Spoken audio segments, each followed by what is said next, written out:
doyen Seydi Sow, c'est avant tout une personne que nous respectons de par ce qu'il représente au Sénégal, mais aussi dans le cercle littéraire. Nous avons une collaboration avec les éditions Salamata et nous les avons accompagnés pendant des cérémonies de dédicace ici dans cette salle et ailleurs. Je m'avais directement plongé dans la prestation parce qu'au moment où les uns et les autres ont à dire, nous, Espoir de la banlieue, nous avons à faire et c'est ce qui fait notre affaire d'ailleurs.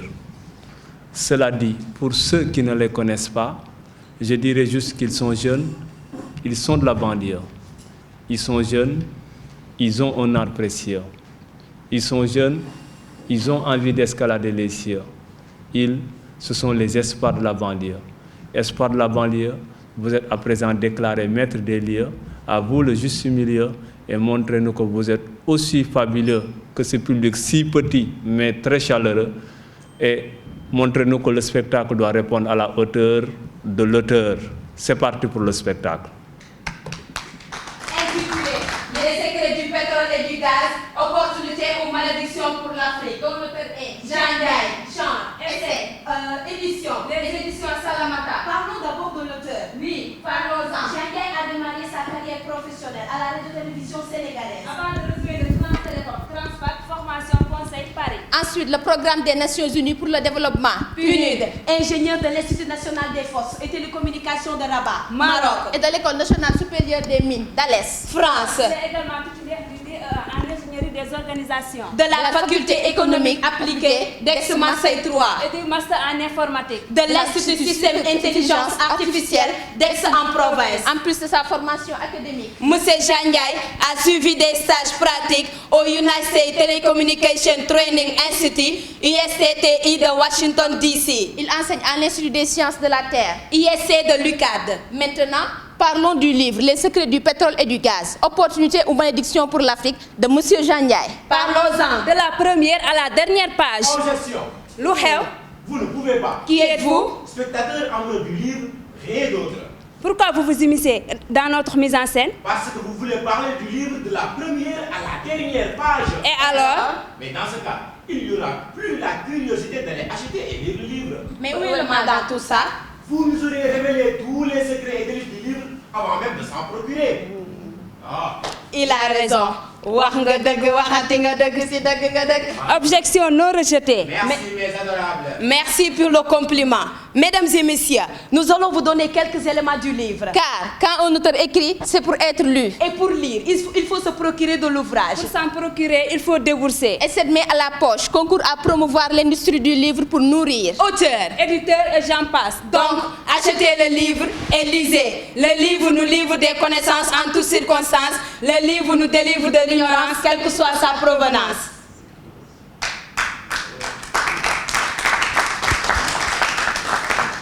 Immersion dans l'ouvrage. Ce livre est à lire absolument. Il s'agit pour nous de manière résumée de vous donner quelques grandes lignes. La première partie qui traite de la géopolitique et de la géostratégie fournit la réponse au questionnement de l'auteur. Le pétrole et le gaz, opportunité ou malédiction pour l'Afrique. Une fois la réponse livrée, la géologie pétrolière dévoile la condition de formation des gisements du pétrole et du gaz naturel. Suivez la description de toutes les opérations sur les hydrocarbures. Allant de l'exploration à la distribution, en passant par l'exploitation, le transport, le raffinage et le stockage.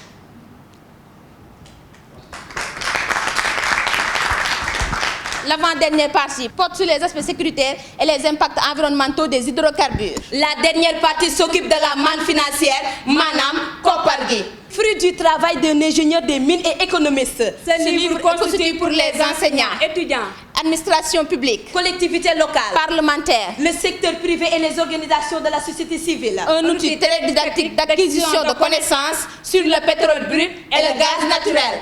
Le livre vient à son heure. À point nommé. Le débat sur le pétrole occupe la place publique. Avec des spéculations, les rumeurs, des fake news. À partir de quelques situations, regardons. Trois invités qui vont nous parler du pétrole et du gaz. Invité 1. Bonjour, je m'appelle Ndipou Guissé. Je suis experte. J'ai fait mes études en Asie, en Europe, aux États-Unis et je suis revenue en Afrique. Experte en quoi? Experte en tout, notamment en pétrole. Parle-nous du pétrole. La superficie du Sénégal est de 196 712 km². Exactement. Sur 196 712 km², toutes les maisons sont assises sur du pétrole. Comment on s'est retrouvé avec tout ce pétrole d'un seul coup? Savez-vous, il y a beaucoup d'inondations. Et la fermentation de l'eau de pluie, associée au ruissellement en profondeur, crée des cristaux qui donnent du pétrole et du gaz naturel, mais en boule compacte, qu'on amène au grand moulin. Les grands moulins transforment cette boule compacte en poudre, qu'on mélange avec de l'eau pour avoir du liquide, qui est le pétrole brut.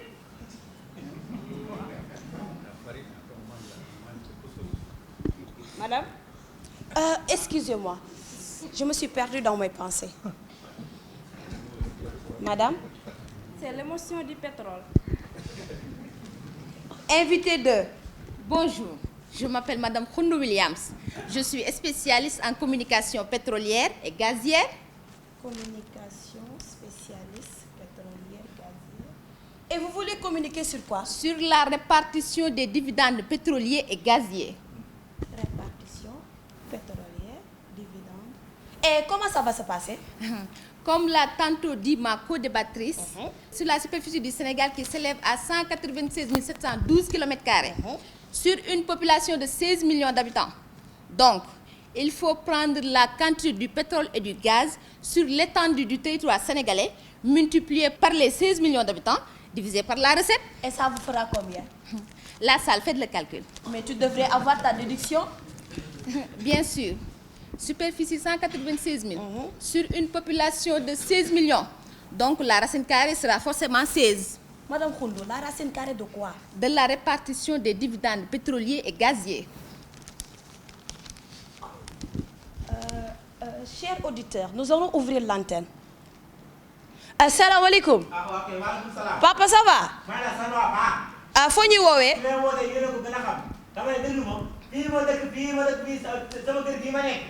day ball ndox mu ñuul kukk léegi nag waa koñ ñëpp teg nañ ma bët xam nañu sax pétrole la ñu ngi may commencé siis leen donc nag laa bëgg mooy ngeen jox ma numéro bi moom mën a wootee ñu ñëw coytu ma ba xam ni pétrole la wala du pétrole. Papa dalal. nga ne dafa am ndox muy ball. waaw. Ndox mu mel nan la. bu ñuul kukk sax. Ndoxum lan la. lan la leer muy pétrole. fu muy ballee. xanaa toute force bi. Invité 3. Bonjour, je m'appelle Néné Diop. Néné, nga ci plateau. Ok.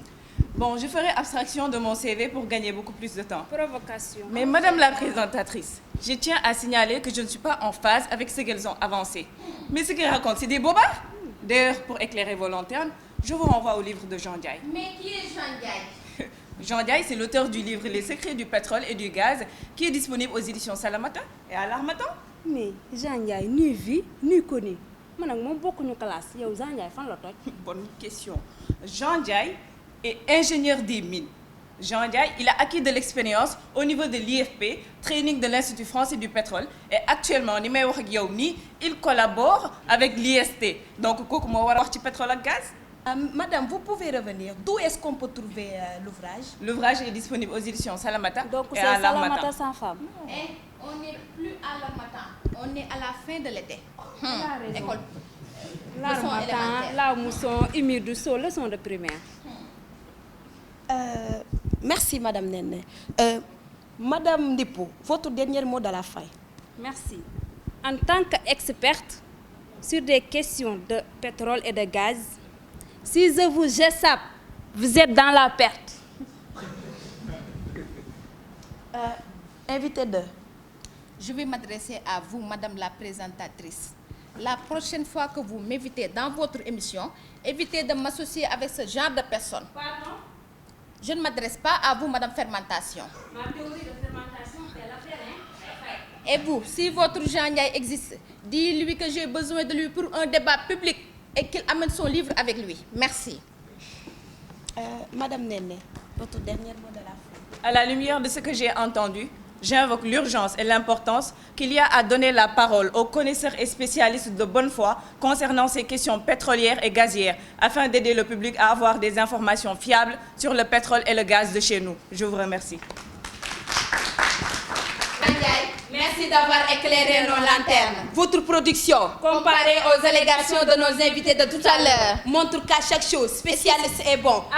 il faut toujours rendre à César ce qui appartient à César. Et ne jamais rendre à César ce qui appartient à César. boo bëggee noppalu joxol ku nekk la mu moom. kenn du ko weddi. ku ne li nga jàng rek ngay tari. lu waay xamul na ko bàyyee ka xam. ndax min deret ak mun a xotti taxul boucher doon docteur. ku ko weddi joxol sa bopp boucher. Tonnerre, Mani n'est pas spécialiste des questions pétrolières et gazières qui veut. Monsieur Jean Ndiaye. sa liggéey rafet na set na te am na design mention spéciale chapeau. Le pétrole et le gaz, opportunité nous souhaitons, malédiction, que Dieu nous en préserve. Merci. Merci. Le directeur des éditions Salamata, M. Seydi Sao. Dans les questions minières telles que le gaz et le pétrole, qui ont fait ailleurs leur fortune. Aujourd'hui, les pays tels que les pays d'Arabie, tels que la Russie, tels que l'Ukraine, on en parle, et ailleurs, c'est le gaz et le pétrole qui constituent leur poumon économique. S'il y a développement de ces contrées, de ces pays, c'est parce qu'ils ont eu la chance d'avoir du pétrole et d'avoir du gaz. Nous entrons aujourd'hui dans l'ère du pétrole et du gaz. Et ailleurs, on s'est rendu compte que ce n'est pas toujours facile pour les pays, surtout les pays en émergence, les pays en développement comme les nôtres, pour plusieurs raisons. La première raison liée aux techniques d'exploitation du pétrole. Nous sommes de jeunes nations, nous sommes encore tout à fait démunis à ces technologies de l'exploitation, quand bien nous avons la connaissance, l'expertise, mais nous n'avons certainement pas les outils nécessaires et nous sommes obligés de faire appel aux puissances étrangères pour venir exploiter nos richesses minières. Et ça, c'est un gros souci déjà. Le deuxième élément, nous sommes des pays quand même qui ne sont pas encore tout à fait sortis de la tutelle de la colonisation. Et quand il y a des richesses de la sorte, les pays capitalistes et tous les autres pays de puissance, ils ont tendance à accourir pour s'accaparer de nos richesses, les exploiter, les amener ailleurs pour développer leur contrée et nous laisser toujours dans la pauvreté. Nous avons vu aujourd'hui que nous sommes, jusqu'à présent, nous exploitons l'or de Sabodola, nous exploitons le zircon, mais ce n'est pas encore des sources de développement de notre pays. Il faudrait éviter que cela aussi ne puisse arriver à notre pétrole et à notre gaz. Le troisième élément, c'est que l'Afrique, dans sa globalité, n'a pas encore toute sa souveraineté. Nous sommes, qu'on le veuille ou non, toujours à la remorque des puissances étrangères. Il ne faudrait pas que cette convoitise de nos richesses minières puisse entrer vers nous des sangsues, entre guillemets, des vautours, entre guillemets, mais des ogres aussi, qui viennent juste pour s'accaparer de nos richesses minières et nous laisser toujours dans cet état de démunis où nous sommes. C'est pourquoi la réflexion doit être entamée dès maintenant, pour voir ces gisements de pétrole, ces gisements de gaz qui vont venir, qui vont être exploités. Comment nous allons nous organiser pour en tirer le maximum de profit? Si aujourd'hui les pays d'Arabes ont eu du profit de leur pétrole et de leur gaz, c'est parce qu'ils sont arrangés pour que l'essentiel de ces ressources reviennent à leur pays, reviennent à leur contrée pour leur développement. Il faudrait aussi que cela puisse être. Dès le début de la discussion autour du pétrole, tout le monde en a parlé.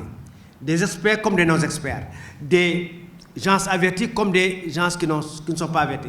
Si bien qu'à un moment donné, l'État du Sénégal même avait interdit à ce que l'on se penche sur le pétrole. Mais on a vu que ça ne pouvait pas être, on ne pouvait pas vraiment fermer la bouche de tout le monde. Chacun était libre de dire ce qu'il pensait de ce pétrole. Et chacun était libre de dire son opinion sur ce pétrole. Et chacun était libre de voir en quoi ce pétrole peut être une opportunité pour notre pays ou une malédiction pour notre pays. C'est en cela que le livre de Jean Ndiaye devient intéressant et vient à son heure. Quand nous l'avons vu, nous avons automatiquement sauté sur la volonté, nous avons automatiquement manifesté la volonté de publier ce livre-là. Mais il fallait d'abord avoir l'aval de l'auteur. Quand même, c'est l'auteur qui est venu vers notre maison d'édition. Mais vous savez, ce n'est pas tous les auteurs qui entrent chez nous que nous publions. Parce que nous publions sur la base de 3 critères. Il faut d'abord que le livre soit bien fait, bien écrit. Il faut que le livre soit opportun et utile pour le public. Mais il faut aussi que l'auteur lui-même soit quelqu'un de commerce agréable, soit fréquentable. Et c'est ce qui était Jean Ndiaye. Il nous a montré une dimension intellectuelle hors du commun. Dès nos premiers rapports, nos premières conversations, nous avons eu à le respecter. Pour d'abord la grandeur de sa modestie, pour son sens de l'humilité, et surtout pour son expertise à la matière, pour son expérience à la matière.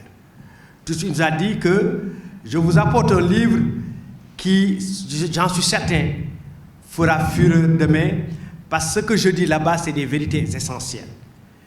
Et je suis certain que ce livre, aujourd'hui, même si aujourd'hui le public n'est pas venu pour diverses raisons, mais parce que ce public-là, c'est le public qui a été désigné par Dieu. On ne peut pas faire quelque chose que Dieu n'a pas voulu. C'est vous que Dieu a associé à notre présentation.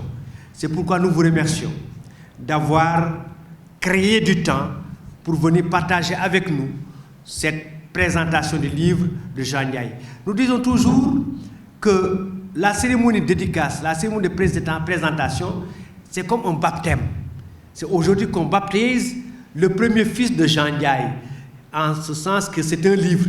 Il a écrit d'autres, mais aujourd'hui c'est le premier livre de Jean Ndiaye, c'est en ce sens qu'on le baptise en tant que tel. Et ce baptême, vous savez, chez nous, quand vous allez au baptême, vous amenez en même temps le ndawtal.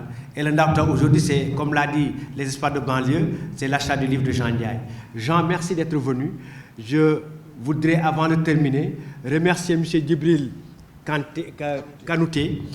Djibril Kanouté, j'aime bien son nom. Kanouté qui veut dire l'amour en mandingue, et Djibril qui est l'ange. Donc c'est l'ange qui nous apporte l'amour. C'est très intéressant. Merci pour être venu avec nous. Et c'est lui qui va nous parler de long en large du livre. Et merci M. Étienne Sarge. Vous avez vu, c'est ça cette fois-ci. C'est aussi ça. Il fait partie de mes serviteurs comme les Sérères le sont. Mais demain, certainement, il acceptera que je lui prête mon nom sauve. N'est-ce pas? Et merci Jean pour nous avoir fait confiance. Et merci à ce public. Merci surtout, et c'est là où je vais terminer, merci à Madame, l'épouse de Jean Ndiaye. On dit souvent que derrière les grands hommes, il y a toujours une grande dame. Mais on a changé cela. Messieurs, on a changé ça. Maintenant, c'est à côté de tout grand homme, il y a une grande dame. Merci, Madame, d'être là. Très jeune adolescent, s'était déjà fait remarquer par sa bravoure. À toute épreuve, hein, que ce soit dans la lutte, il y était. Que ce soit au football, il y était. Que ce soit bien sûr dans les travaux champêtres, n'en parlons pas. Donc c'est déjà quelqu'un qui se préparait déjà à un avenir d'un homme courageux, d'un homme engagé. Et je reviendrai sur ces qualités déjà, parce qu'il est très engagé, dans tous les sens de l'engagement. Alors, avec votre permission, je vais vous présenter quelques éléments de son parcours académique, mais bien sûr aussi professionnel. C'est vrai que je vais raccourcir parce que cela a été déjà présenté par les présentateurs, la troupe en a déjà parlé, mais je vais quand même insister sur certains éléments de Jean. Nous avons passé le CEP ensemble, en mai 68. Il y en a peut-être qui savent pas ce que c'est que mai 68, en année 68. C'était la fameuse grève. C'était la première fois qu'on entendait parler de grève d'ailleurs au village là-bas. Les aînés avaient fait la grève à Dakar et on nous a poussé à aller passer le certificat en octobre. Alors, vous imaginez, certificat octobre pour enchaîner en 6e dès le mois le même mois. Hein. Donc, c'était déjà très, très dur. Mais après, on s'est retrouvés quand même ensemble au collège de la Petite Côte. Et là, Jean, je ne vais pas aller dans les détails, mais il est resté égal à lui-même. C'est-à-dire quelqu'un de très courtois, de très simple. On en a parlé ici à Saint-Péter déjà. Hein. À la limite, on ne dirait pas qu'il a écrit des livres, on ne dirait pas qu'il est ingénieur de mine, on dirait qu'il est resté la personne qu'elle devait être. Et ça, c'est une très grande faculté de l'auteur. Je pense que tout le monde l'aura remarqué, simplicité, calme et tout. Et donc, au collège, il a vraiment insisté pour, d'abord, dans nos relations à moi et lui, pour qu'on soit côte à côte dans la même classe. C'est-à-dire, tout le temps, on était ensemble. Je pense que c'était une complicité qui était née depuis, donc, et puis qui a continué. Jean était également au collège. Il a tout ramassé. Il faisait partie de l'équipe de foot. Il était déjà footballeur dans la jeunesse. Il était partie de l'équipe de basket. Il faisait partie de l'équipe interscolaire. C'est-à-dire, à l'époque, c'était des équipes interscolaires entre collège, Petite Côte, Bourg, etc. Et Jean était toujours présent dans ces collèges-là.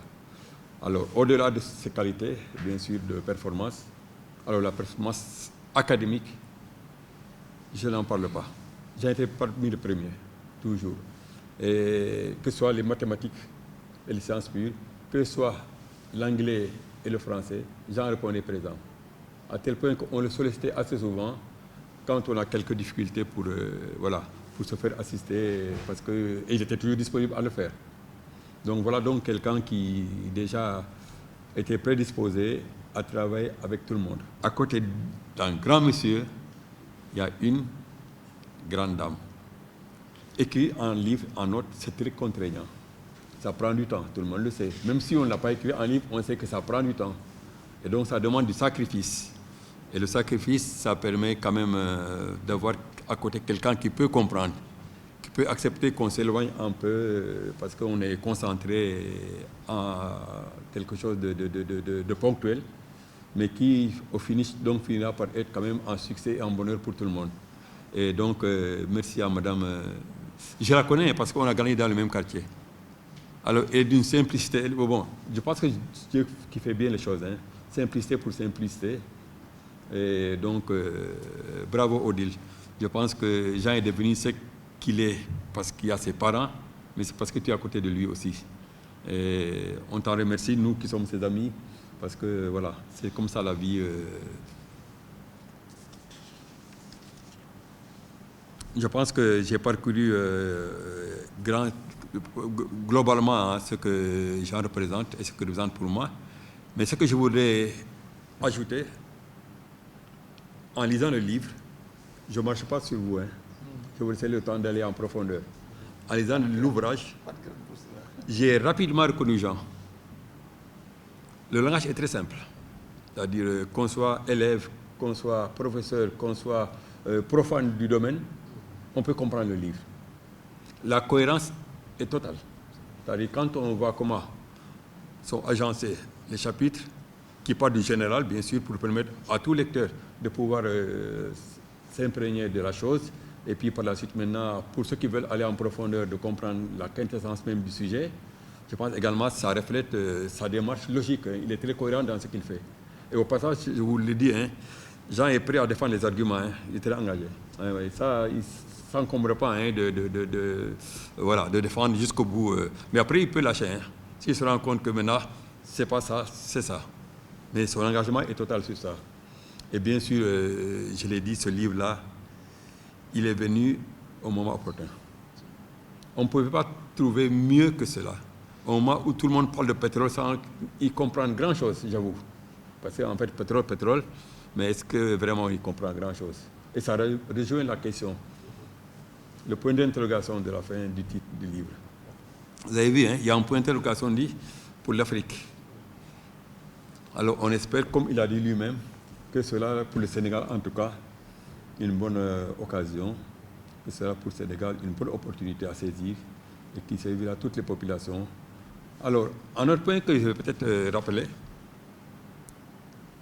Jean est cultivateur, né. Il est né cultivateur parce qu'on est tous nés cultivateurs.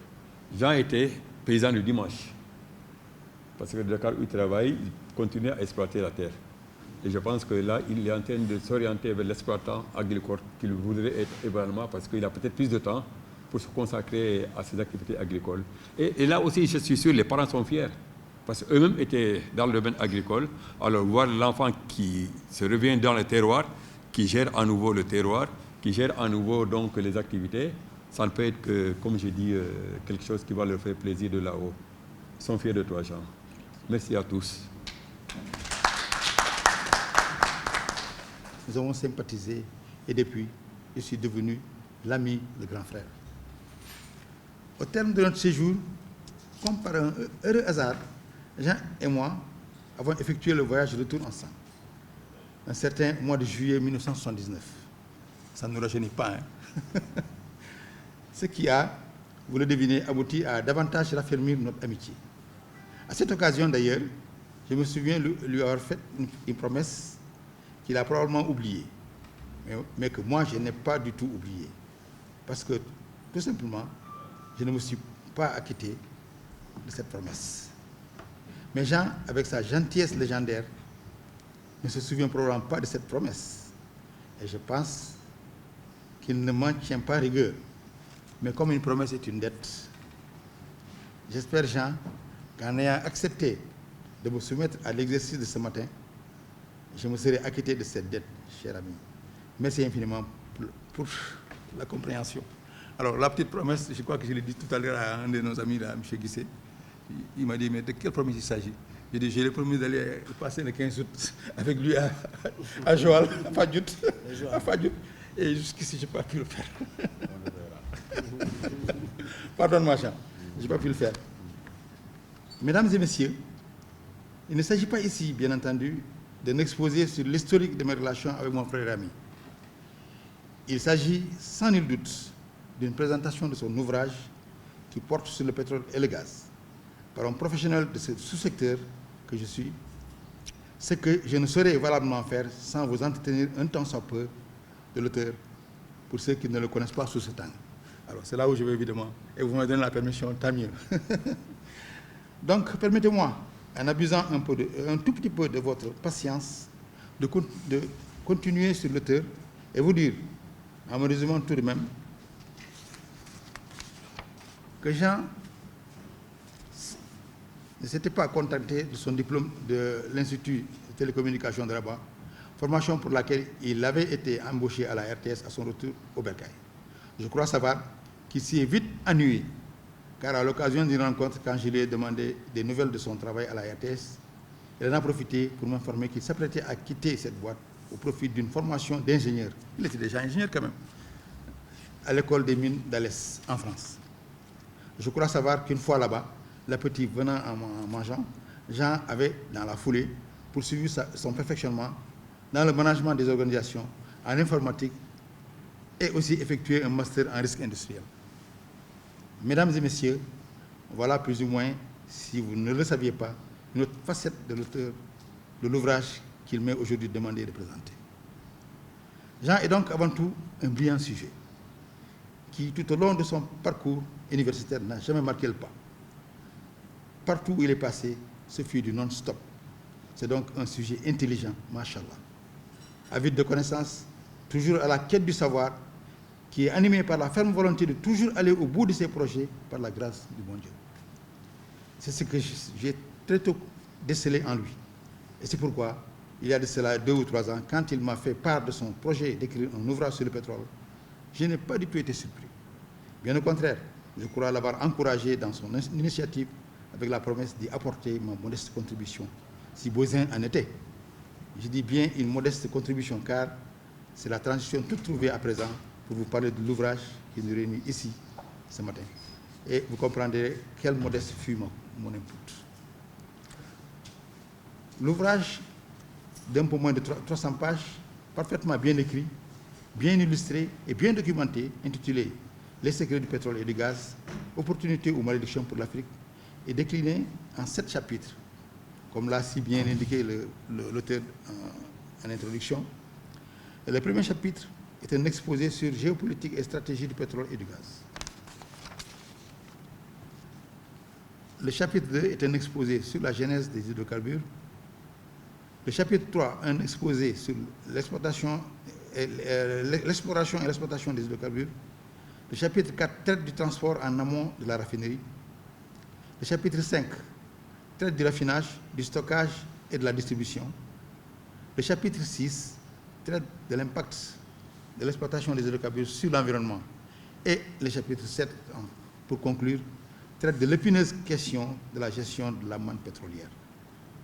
La problématique de la gestion des revenus issus de l'exploitation de ces ressources naturelles stratégiques qui fait que chaque fois que dans un pays africain où une découverte importante est faite, le reste du monde se posera inéluctablement la lancinante question de savoir si pour ce pays, cette découverte sera une opportunité ou une malédiction. Mesdames et messieurs, vous conviendrez certainement avec moi que ce chapitre, rien que ce dernier chapitre, tout seul, aurait suffi comme ouvrage qui aurait suscité autant d'intérêt qu'un tout autre sujet que celui-ci. Le chapitre 2 et 3 constituent ensemble la filière amont ou upstream du sous-secteur des hydrocarbures. Si nous convenons administrativement parlant, les hydrocarbures constituent dans le département énergie, que les hydrocarbures constituent dans le département énergie un sous-secteur à côté des sous-secteurs de l'électricité et du sous-secteur des énergies renouvelables. Le chapitre 4, qui traite du transport en amont de la raffinerie, serait alors le midstream et le chapitre 5, le downstream. Vous voyez donc que le livre, très rapidement, couvre tout cela. L'upstream, le midstream et le downstream. Mesdames et messieurs, la quarantaine d'années de carrière professionnelle que j'ai passée dans ce secteur, qui m'a vu débuter au bas de l'échelle pour terminer au sommet, n'a été consacrée justement qu'à l'upstream. Toute ma carrière, moi je me suis cantonné qu'à l'upstream. Ça, je crois qu'il faut aussi le noter. C'est-à-dire à la filière amont, autrement dit, à 2 seuls chapitres de l'ouvrage de Jean. C'est pourquoi j'ai auparavant indiqué que ma contribution y a été insignifiante.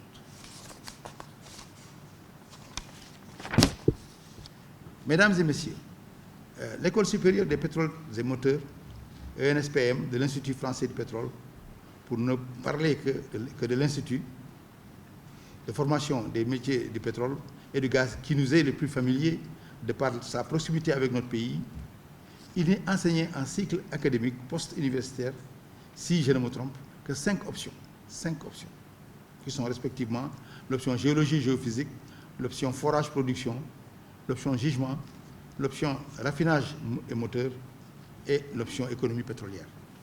Comme on peut le voir aisément, l'ensemble des spécialités enseignées dans cette prestigieuse école se retrouve amplement dans l'ouvrage de notre ami sous une forme condensée, plus accessible, plus digeste pour le grand public. Mieux, je dirais que l'ouvrage ici proposé aborde des aspects découlant de l'exploitation du pétrole et du gaz qui vont en deçà de ce qui est enseigné dans cette prestigieuse école. Par exemple, la problématique de la gestion de la manne financière issue de l'exploitation de ces ressources stratégiques n'y est pas du tout dispensée. C'est sans nul doute le cas des multiples impacts sur l'environnement. Ce n'est pas du tout enseigné dans ces écoles-là. Le premier chapitre de l'ouvrage consacré à la géopolitique et stratégie, qui relève en partie de l'économie pétrolière, n'est pas non plus spécifiquement enseigné dans cette école. Pas plus que dans les autres grandes écoles européennes ou nord-américaines, si je ne me trompe. Tout cela pour dire que notre ami a ratissé large, et vraiment large, dans la production qu'il offre ce matin et pour toujours. Ce matin et pour toujours. Ce livre, il va rester. Même si, Jean, je ne te le souhaite pas. Mais ça va te survivre. Ça va te survivre. Ça, c'est certain, Inch'Allah. Donc, voilà. Donc, pour vous dire qu'il a ratissé large et vraiment large dans la production qu'il offre ce matin et pour toujours, au moment où, par la faveur des importantes découvertes récemment faites dans notre bassin sédimentaire et dans d'autres pays voisins avec lesquels nous partageons les mêmes problématiques. Mesdames et messieurs, vous me permettrez de terminer mon exposé en citant El Hadj Ibrahima Sall, ancien ministre, dans la préface de l'ouvrage, le propos suivant que je partage sans limite. Je cite: l'œuvre que vous allez découvrir s'adresse, et c'est son génie, à tous, étudiants, chercheurs, hommes politiques, journalistes et surtout aux citoyens tout court. Je vous remercie de votre attention. Il est travailleur. Il a le sens de la famille. C'était seulement pour confirmer ce que Etienne a dit sur lui. Nous sommes de la même famille. Donc, nous approuvons ce qu'il a dit sur lui. Etienne n'est plus un ami de Jean, mais c'est son frère. Donc, félicitations à Jean, félicitations à vous et merci. Félicitations à Odile, une très grande dame d'une générosité débordante et très courageuse. On vous souhaite en tout cas bonne chance et que le livre ait beaucoup de succès. Félicitations à l'éditeur, à M. Kanité et à tout le monde. Merci. Je rends d'abord grâce à Dieu d'avoir permis cette journée.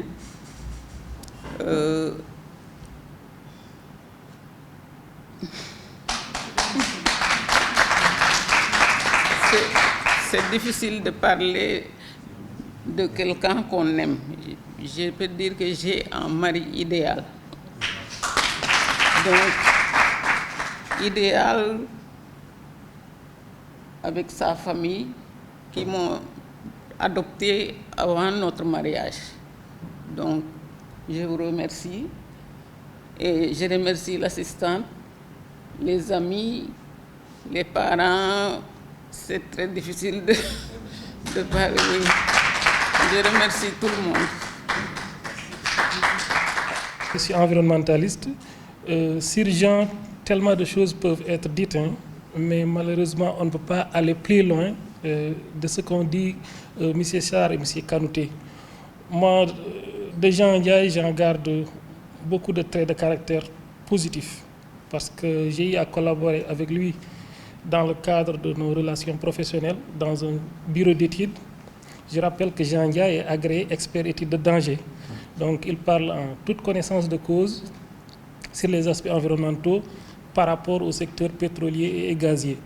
Donc je suis persuadé que ce livre fera des émules et je suis également rassuré qu'il va encore nous faire d'autres surprises à travers d'autres ouvrages. Je suis vraiment étreint par l'émotion parce que je sais que Jean, le reflet de Jean, c'est la simplicité, c'est l'humilité, c'est la disponibilité. La preuve, on a eu ces relations professionnelles dans un bureau d'études que j'ai quitté depuis 2018, mais toujours nos relations ont continué. Il m'appelle toujours, on s'appelle, il y a la famille, voilà, tout ça, j'en connais beaucoup de choses de chez ma famille, de moi. Et ça renforce également le témoignage de ce que vous avez fait sur Jean, sur un homme simple, mais surtout digne, parce qu'il est prêt à défendre ses opinions. C'est très difficile de parler de Jean après ce qu'a dit M. Sow et M. Sarr. Parce qu'en fait, vous avez résumé Jean. C'est un intellect de haut niveau. Un intellect de haut niveau, un homme engagé, un homme courageux, mais le plus important dans tout ça, c'est sa modestie. Vraiment, je n'ai jamais vu un gars aussi modeste que Jean. Comme on dit, ceci se réclame docteur, ceci se réclame professeur, mais Jean est toujours resté Jean, malgré tout ce qu'il a comme bagage intellectuel. Bon, alors, je félicite aussi l'éditeur, parce que moi j'ai eu la chance de voir le manuscrit. C'est un volume énorme. Donc c'est pour ça, lorsque j'ai vu le bouquin condensé, j'ai dit vraiment bravo à l'éditeur. On ne sait pas par où commencer. Bon, déjà, vous avez commencé par mettre Mme Jean. Quand elle parle, normalement, nous, on ne devrait plus parler. Parce que, bon, c'est quand même celle qui est à côté de lui. Donc, enfin, pour résumer, je confirme ici que c'est un intellect de haut niveau, inconnu malheureusement du public. La dernière fois que je l'ai vu, que j'ai assisté à une cérémonie comme ça, c'était à l'IST. Et il avait écrit un bouquin qui s'appelait Le gars, gestion axée sur les résultats. Donc c'était aussi un livre de haute facture. Donc ce livre-là, lorsque j'ai parlé avec Jean, j'ai dit mais où est le ministère? Est-ce que le ministre a eu déjà le manuscrit? Qu'est-ce qu'il en pense? Bon, comme il est modeste, il ne veut pas trop aller là, mais moi, pour moi, ce livre-là, il ne doit pas rester ici. Ce livre, il doit aller chez le président de la République. Parce que, comme on dit dans ces plateaux de télévision, tout le monde parle de ce qu'ils ne connaissent pas. Comme je disais tout à l'heure aux amis, c'est de la tarte. Moins on en a, mieux on étale. Moi, ce livre-là, moi, je ne laisserai pas comme ça. Je vais le donner au secrétaire général de la présidence, qui est mon ami. Donc, il faut que ce livre-là, que les Sénégalais se l'approprient. et que les gens parlent du pétrole en connaissant quoi. Ils ont la chance d'avoir ce livre. En tout cas, je félicite Jean. Et voilà, je m'excuse d'être trop long là. Je parle avec le cœur et vraiment, voilà quoi. Merci. J'ai connu Jean, nous avons grandi ensemble, nous avons fait les classes ensemble, donc jusqu'au collège. Et ensuite, nous avons pris des chemins différents. Mais je l'ai toujours connu dans son cursus professionnel. Et je sais que c'est un monsieur brillant, donc que je connais depuis une 50aine d'années aujourd'hui. Donc, je n'ai pas encore lu son livre. J'ai lu des livres sur le pétrole et sur le gaz écrits par d'autres Sénégalais. Donc, ce sont des articles qui m'intéressent parce que le pétrole et le gaz aujourd'hui au Sénégal fait beaucoup de débat. Et donc, s'il y a des gens qui s'y connaissent et qui peuvent éclairer des gens comme nous qui n'avons pas eu la chance de faire des études sur le pétrole et sur le gaz, donc je suis preneur. Donc, je souhaite à Jean bon vent et bon succès. Je m'appelle Augustin, je suis Jean est mon beau-frère, mais on a des rapports plus que beau-frère. On se fréquente, il est souvent à la maison, nous discutons de beaucoup de choses, surtout de ce livre, même du livre-là. Je ne peux pas revenir sur son parcours, parce que les autres l'ont fait et ils l'ont bien fait, sur son caractère, sur ses compétences. Mais c'est surtout vraiment parler surtout du côté humain. Parce que moi, c'est ce qui m'a surtout marqué en lui. Il est très, très humain. Très humain, vraiment, il est bon avec tout le monde. Et donc, je le remercie, je l'encourage. J'encourage aussi l'éditeur parce que, comme l'a dit tout à l'heure celui qui vient de parler, le livre est vraiment bien présenté. Je prends la parole aussi pour lui donner le message que mon frère m'a chargé de le transmettre. Parce que hier, quand je lui ai dit que je dois aller pour la présentation, pour la dédicace du livre des gens, il m'a dit c'est dommage que je ne peux pas venir parce qu'il est malade, il a l'AVC, il ne peut pas bouger. Mais il a beaucoup insisté, il a beaucoup regretté de ne pouvoir pas venir. Mais il m'a vraiment précisé, il a vraiment insisté pour que je t'encourage. Et de sa part, vraiment, il t'encourage de continuer le travail et de même aller plus loin. Parce qu'il est très, très, très fier de toi là. Voilà, donc à sa femme, comme tout le monde l'a dit aussi, vraiment, elle a fait beaucoup de sacrifices. Et moi-même, à un moment donné, je taquine même la dame. J'ai dit, mais je parle de ton mari s'occuper de son livre-là. Parce que je sais que ces écrits l'occupent entièrement. Je sais ce que c'est écrit en livre, parce que j'ai même essayé.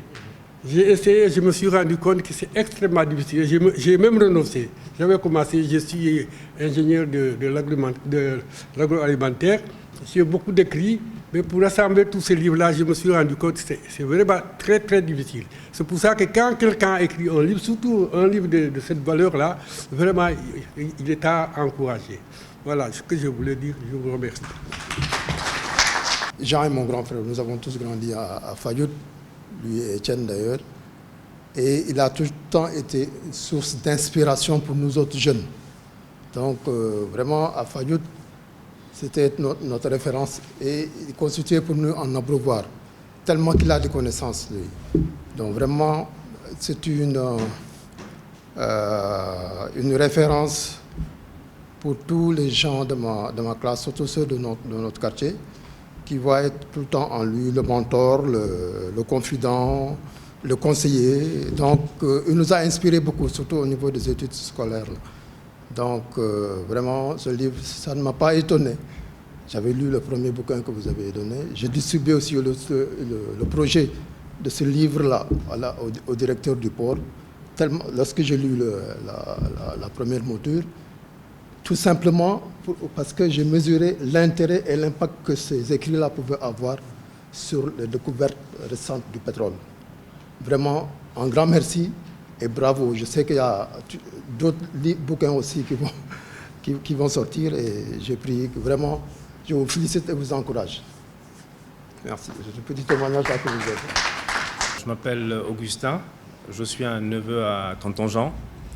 Je voudrais, en toute sincérité, apporter un témoignage dans la mesure où Tonton Jean a été quelqu'un qui m'a inspiré et qui m'a beaucoup challengé quand j'étais jeune. Je me rappellerai toujours de son retour du Maroc quand il était étudiant. Donc c'était en 79, j'avais 9 ans à l'époque. Et je ne me rappelle pas avoir vu quelqu'un de la famille qui est parti faire ses études. Donc vous imaginez quand vous êtes 9 ans, vous avez 9 ans et on vous dit que votre oncle revient des études, revient de l'étranger et qu'il est ingénieur. Donc ça m'a fait rêver et ça nous a rendus très proches. Il n'arrêtait pas de me conseiller, même si je dois dire que j'étais très turbulent. Donc il tenait toujours à me mettre sur le droit chemin. Et par le hasard des choses, moi aussi, je suis passé par le Maroc, par la France comme lui, même si je n'étais pas aussi brillant que lui. Voilà, donc c'est un témoignage que je tenais à faire, dans la mesure où si dans une famille vous avez quelqu'un qui vous inspire par les études et qui vous challenge, c'est ça le plus important. Et je pense qu'aujourd'hui, ça m'a beaucoup servi, parce que ça m'a aussi permis de poursuivre mes études et de faire un petit bout de chemin. Je le remercie aussi pour la pensée spéciale qu'il a affectueusement pour ma mère, paix à son âme. Et j'ai été très touché quand il m'a annoncé que il a dédicacé ce livre à la mémoire de ma mère qui est sa sœur, et comme il a dit, qu'ils avaient une relation assez spéciale. Voilà, donc toute la famille te félicite, t'encourage et te remercie pour ta reconnaissance et pour tout ce que tu fais dans la famille. Si je peux apporter une modeste contribution également, parce que peut-être que les générations évoluent, je pense que cet ouvrage est un excellent ouvrage qui est aujourd'hui un sujet d'actualité, je ne dirais pas au niveau sénégalais, mais au niveau panafricain. Je pense qu'avec l'éditeur, il y a aussi d'autres moyens de promouvoir davantage cet ouvrage de manière digitale, essayer de travailler avec une agence de communication.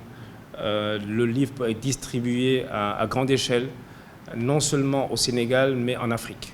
Parce qu'il traite, comme l'a dit M. Kanouté, de toute la chaîne de valeur, donc du pétrole et du gaz, en amont jusqu'aux impacts financiers. Donc ceci pour dire qu'il y a d'autres moyens de vendre plus d'ouvrages, même si le baptême aujourd'hui n'a pas attiré peut-être une assistance. Ce n'est pas ce qui est le plus important. Le plus important, c'est l'enseignement qu'on peut tirer du livre pour les générations actuelles, mais surtout pour les générations futures. Et je pense que M. Seydi Sow ne manquera pas d'en prendre note et de se rapprocher de ces agences. Je pourrais également vous assister dans ce sens pour que ce livre soit divulgué, que ce soit au niveau national, donc avec l'État, parce que l'État également doit être au courant de ces ouvrages, mais également les universitaires, les écoles de formation. Voilà. En tout cas, merci beaucoup et félicitations, tonton Jean. Jean, c'est un camarade d'école. On s'en fait une seule année à Alès. Je ne l'ai pas très connu du point de vue professionnel, mais sur le plan académique, parce qu'on était à l'école. Mais ce que je retiens, moi je suis un ingénieur, mais je ne suis pas un bon ingénieur. Quand j'ai eu mon bac, j'ai demandé fan la ñuy defee calcul. On m'a dit il faut faire l'ingénieur et je suis allé faire l'ingénieur. Je ne fais que les calculs. Je suis fort en calcul, je ne suis fort en rien si ce n'est le calcul. Mais je vois que Jean, non seulement il calcule, il trouve, mais il écrit. Et je pense que c'est ce dont on a besoin proche. Les ingénieurs doivent écrire. Un ingénieur qui fait par exemple 40 ans, moi je suis à plus de 40 ans de service,